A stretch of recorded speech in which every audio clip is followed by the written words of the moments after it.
স্বাধীনতা বিরোধীরা পরিকল্পিতভাবে মুক্তিযুদ্ধকে ভুলিয়ে দেওয়ার চেষ্টা করছে বলে মন্তব্য করেছেন বিএনপি মহাসচিব মির্জা ফখরুল ইসলাম আলমগীর। সকালে ঠাকুরগাঁওয়ে এক মতবিনিময় সভায় তিনি একথা বলেন। ৭১-এ গণহত্যায় সহযোগীদের সাথে কোনো আপোষ নয়, তারা আগামী নির্বাচন বানচালের চেষ্টায় লিপ্ত বলেও জানান তিনি।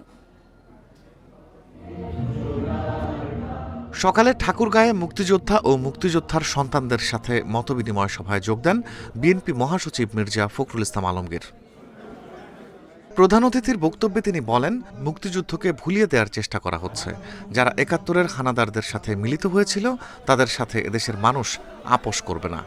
একটি মহল যারা ১৯৭১ সালে পাকিস্তান হানাদার বাহিনীর সঙ্গে যোগ সাজস করে এই দেশের মুক্তিযোদ্ধাদের হত্যা করেছিল, তার পরিবারদের হত্যা করেছিল, তাদের মেয়েদেরকে তুলে দিয়েছিল খান বাহিনীর হাতে, তাদের সঙ্গে এই দেশের মানুষ আপোষ করতে পারে নাকি ভাই?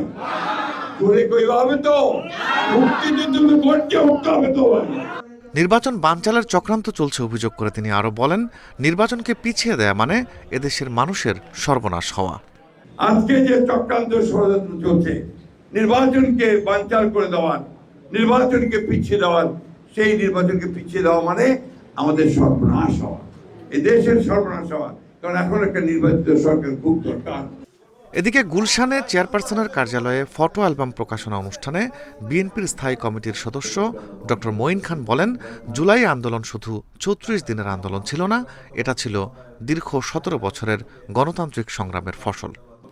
আমরা কেন ৩৬শে জুলাই কেন করেছি, আমরা কেন ৫ই আগস্ট, এটা কিন্তু শুধু ৩৬শে জুলাই ছিল না, এটা ছিল দীর্ঘ ১৬-১৭ বছরের বাংলাদেশের লক্ষ লক্ষ মানুষের যে আত্মত্যাগ, তারই ফলশ্রুতিতে কিন্তু ৫ই আগস্ট এসেছিল।